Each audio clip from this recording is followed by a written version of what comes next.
I started to notice when I film in this particular location that my lighting is off and sometimes I look orange.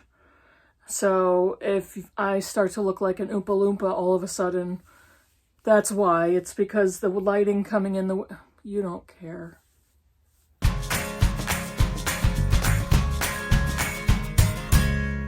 Hey BookTube, it's Kim at Middle of the Book March. This is my Bookish week for Saturday, September 17th. So, yeah, what did I do last week? I did want to say, my last video was a True Confessions video about being irritated at BookTube, and my subscriber count shot through the roof after that video. No coincidence there. And that just goes to show me that there is a lot of repressed angst and rage on BookTube, and I just happened to say it out loud. So I got a lot of really positive comments about that video, and yeah, so I thought that was so interesting. Anywho, let me tell you about the books that I read last week and what I'm currently reading. I'm still doing Shorty September, and I'm still plowing through my Shorty TBR that I created for myself at the very end of August. So last week I finished 5 short books. The first one is The Pearl by John Steinbeck.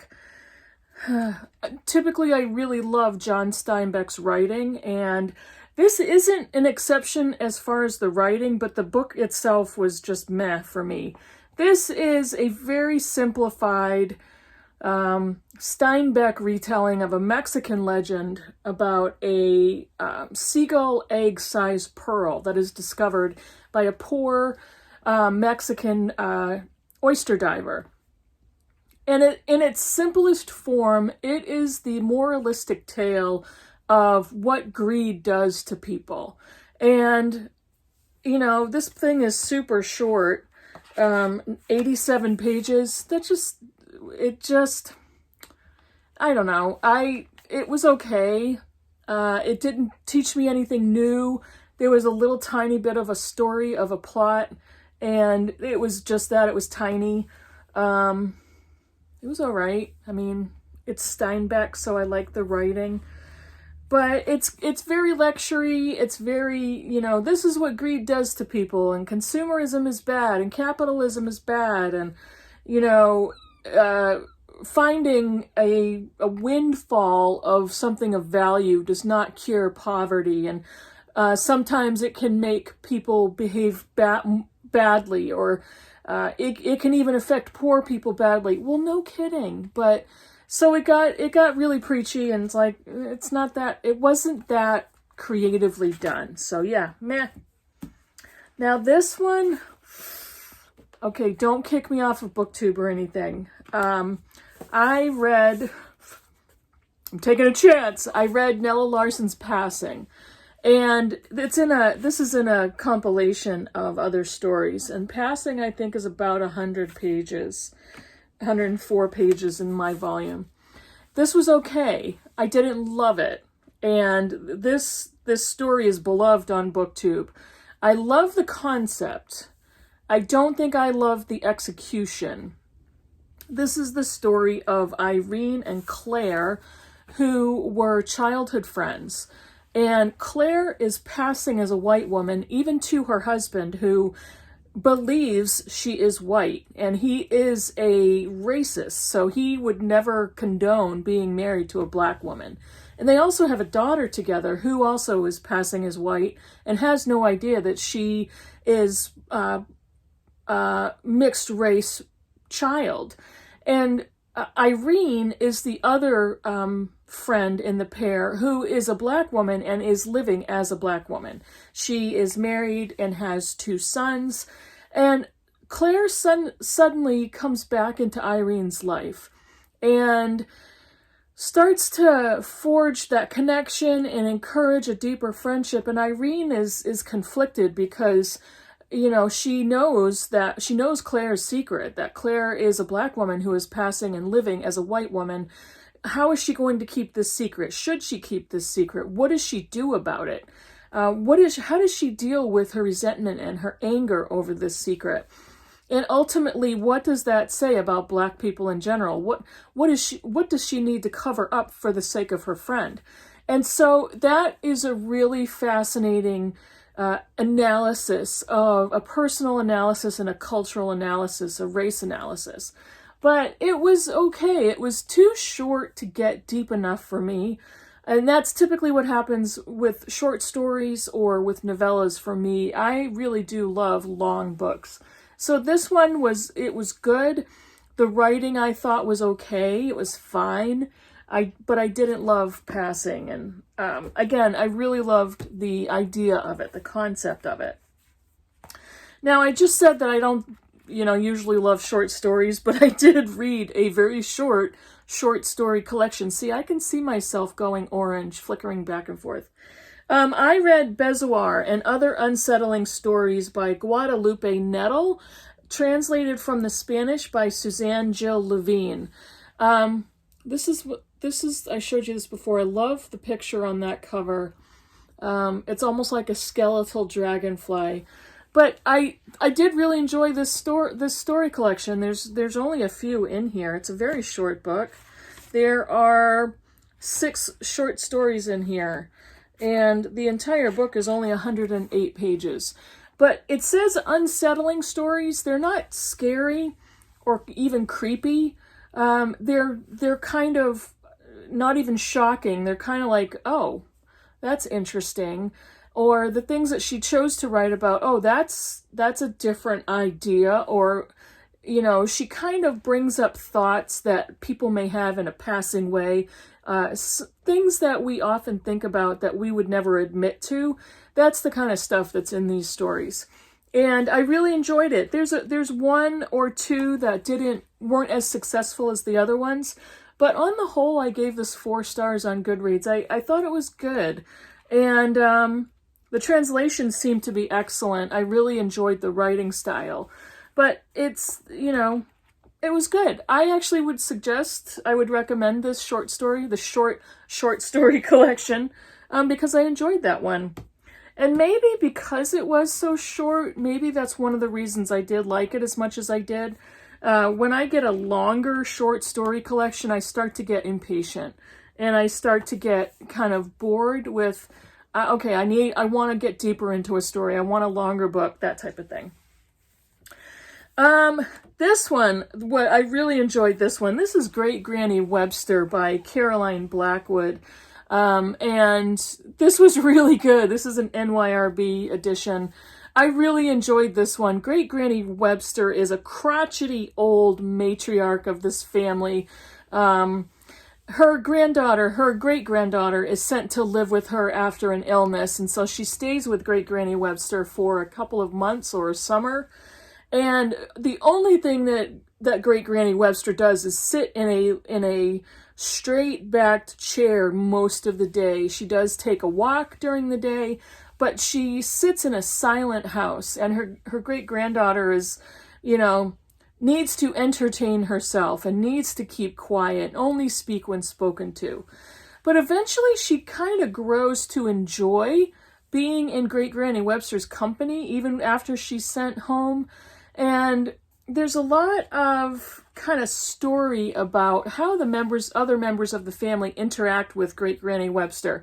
And what is the family secret that we kind of learn the backstory of, and how did Great Granny Webster become who she is, and what do the other family members think about her? There's a lot in here about mental illness and family secrets and pretending to be something that you're not. And I really, really enjoyed this one. I thought it was very good. Yeah, I would definitely recommend this short novella. And the latest one I finished was A Month in the Country by J.L. Carr. I've seen this everywhere all over BookTube, and I really loved it. I had no idea it was going to be as funny as it is, and it was such a great surprise. I laughed out loud in a few places.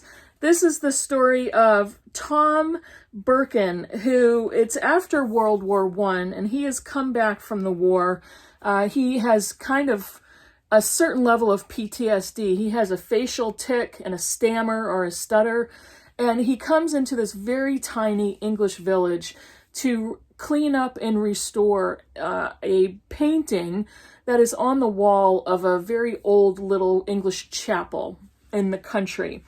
And that's kind of his specialty. He sleeps in the bell tower in the church, in the belfry, and during the day he works on this, I think it may be a fresco painting on the wall of this church. And he's going to be there for as long as it takes him to clean it up.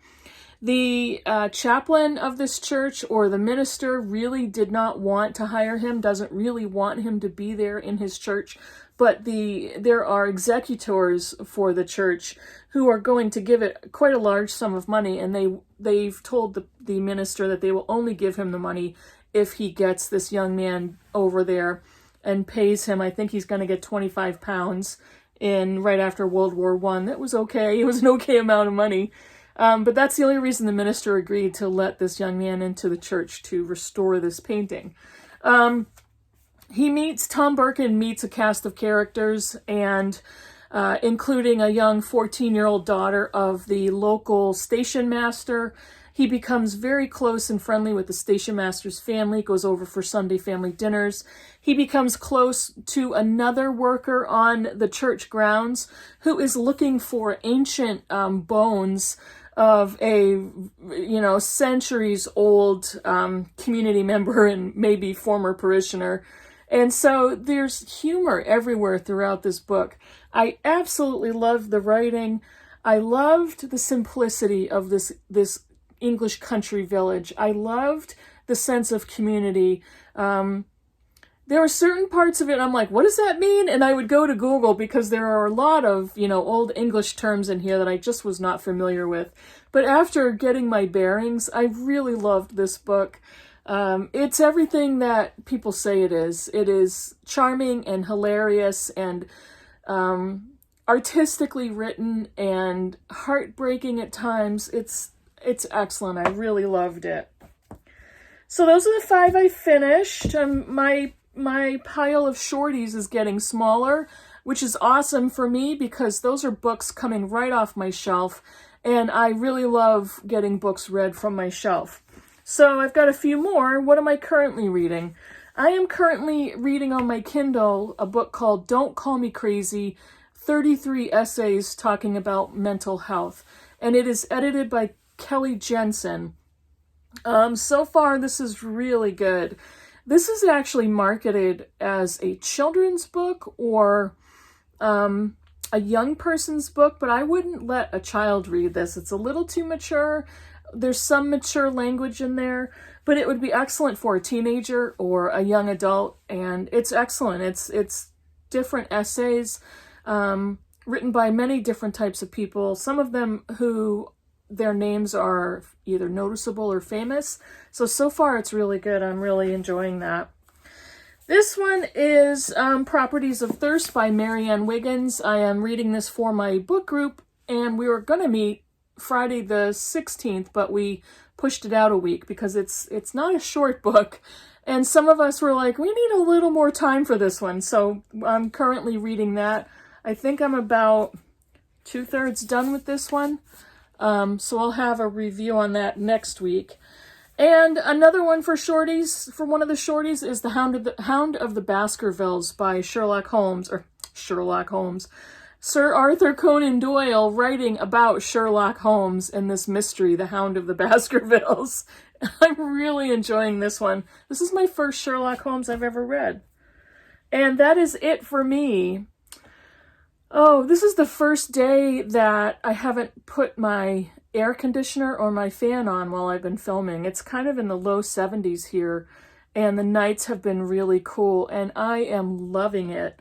This is actually pretty perfect weather. It's breezy outside. I love the fall. I love autumn. I love the type of weather where it's sunny and the leaves are changing and I need a jacket. I love it. So my favorite season is coming up. Let me know about any of the books I showed you, if you've read any of them or what you think about them. And let me know what you're currently reading, if anything is really good. And thanks for watching. I'll see you in the next video. Bye, everybody.